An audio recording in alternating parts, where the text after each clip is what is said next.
Hello everyone, welcome back to another video. Thunderous Logan here, and it's the 9th episode of the ThunderousTherapist series. As always, I highly suggest watching previous episodes so that you're all caught up, but without further ado, let's get to the questions. So starting off with question 1, it reads as follows. At my school, there's a girl I've really liked for the past year and a half. So far I've never told her because I never had the guts to tell her, so I'm typing this question for some advice. I understand it can be awkward to bestow your feelings to someone you had such interest in, as I can be pretty shy at times too. If it's actually been a year and a half now since you like this girl, like you said, then please just go talk to her. Once you're able to get past that step, it will be a release of confidence and you'll be delighted and proud of yourself. The worst that can happen is that she doesn't mutually have interest in you, but that doesn't mean you're a bad person, nor does it mean you did something wrong. It just means that she simply isn't the right person for you, but don't worry, as there's someone out there for you who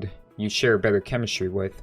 It just takes time and requires tremendous patience. You don't want to risk losing this opportunity either. If you wait too long, then she may form a relationship with someone else instead before you even got a chance to open your feelings to her. Anyway, I hope I was able to help somehow, and I wish you the best of luck. Okay, so moving on to question 2, it reads as follows. What would you do if you push all of your friends and partners and family members away, making you completely alone for the rest of your life? I tried going back and apologizing, but I keep hurting them in some way or another. I feel like I've never been enough for anyone. Should I even try anymore? Well, first off, you shouldn't just push away everyone in your life, especially those who have been with you since day one. I have no idea what it is that you're apologizing for, but if you are, then it shows that you're taking accountability for whatever mistakes you made, and there isn't anything wrong with that at all. If you're putting forth effort into attempting to reconcile with others, then you've done your part, but if others don't put forth the same effort, then that's their problem. I'll definitely keep trying, as certain traumatic events could take months or even over a year to fully reconcile from. It could be because they're gaslighting you, but you know the situation better than I do, and I would use the common sense to what you think would be righteous. For example, no matter how much they act irate towards you, stay calm regardless and make it clear that you aren't looking to quarrel with them. Holidays and birthdays are also a good time, like you could wish them happy birthday or a happy new year when the time comes. This will show that you still care enough about them to wish them positivity. Seemingly mere words can have a larger impact on someone than you may think. So I do hope my advice helps you, and I do hope you're able to reconcile with everyone you wish to. Okay, so moving on to question 3, it reads as follows. Okay, so I think that an adult is following me around place when I'm at school. I really don't think that they're like the most horrible type person around, but I tend to see them follow behind me at times during the school hallways. Even people are around, and I see my friends talk about it a little. I contacted a school counselor about it, but she seemed to not care as much, and I haven't heard about her since that talk we had about 2.5 weeks ago. As a girl, I feel nervous whenever I'm near this adult since they're a male, and I don't want them to find me alone one day only to harass me or do other terrible stuff to me. I haven't told my parents about it because they're probably called to school, and the adult will probably try to harass me sooner or later before he gets caught or attempts to flee. They don't talk about as a librarian that has worked at the school for 6 years, but it's definitely middle age, and it is rumored he was in jail for first-degree murder. I feel very nervous and scared having to go to school, and currently it being Sunday, I have to live with the fear of that man supposedly trying to chase after me, so I ask you, what can I do?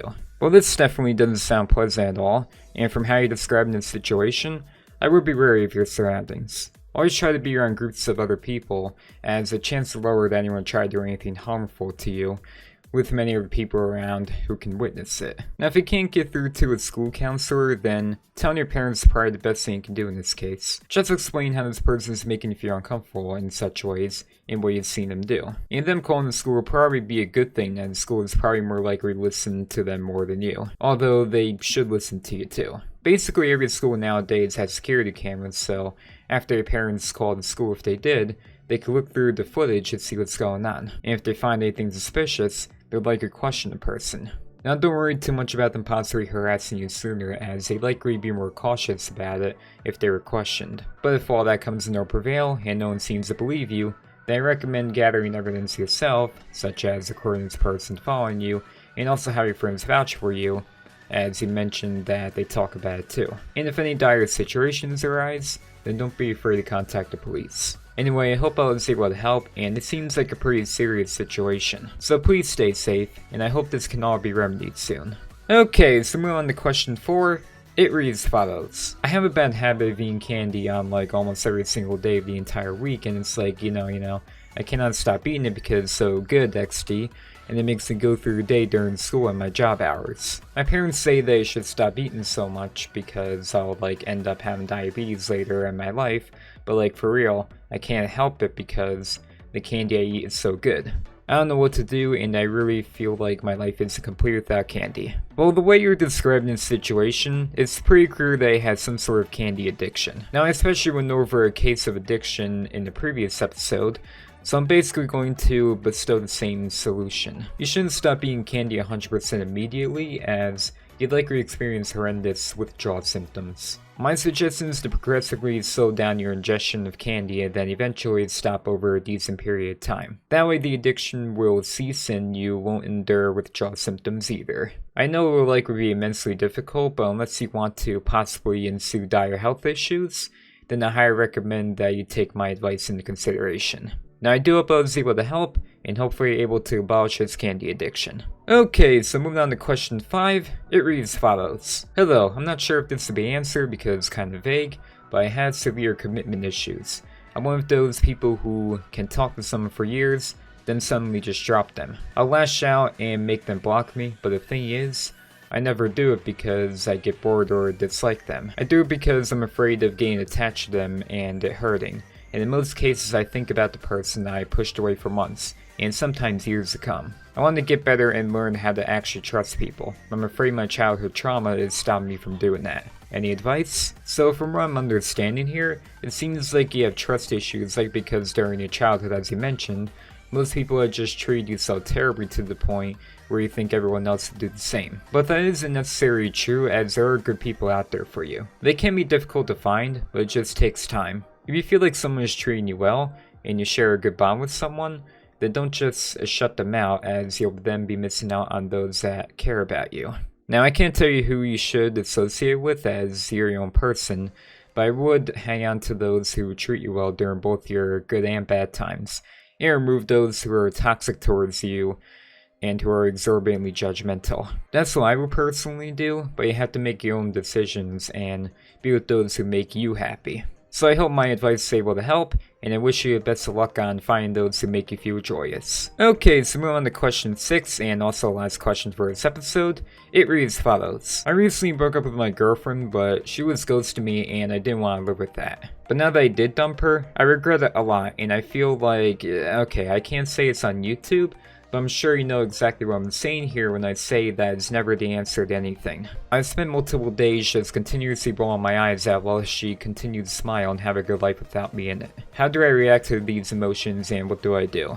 Well, if your girlfriend was ghosting you as you claim, then she likely didn't have much interest in you anyway, or just simply lost interest in you. It's her life, and if she doesn't want to be with you anymore, then that's her decision. But I can definitely agree that she expressed her feelings in the wrong way. She should just have told you that she lost feelings for you, but instead proceeded to ghost you, which I personally find to be immoral, and it shows that she's incapable of maintaining communication, so instead takes off leaving you worried about her. Now, instead of dwelling on the past so much, you can look forward to the future and find someone who won't ghost you, as mutual interest is indispensable in relationships. And if you didn't have mutual interest with her, then she clearly wasn't the right person for you, as both parties need to feel happy with the relationship in order for it to be authentic. Anyway, I hope I was able to help, and I wish you the best of luck in finding someone who you share mutual interest with. Okay, so that's going to be it for this episode. As always, be sure to like, subscribe, and turn notifications. I should have another episode out eventually, but until then, I will see you all in the next video.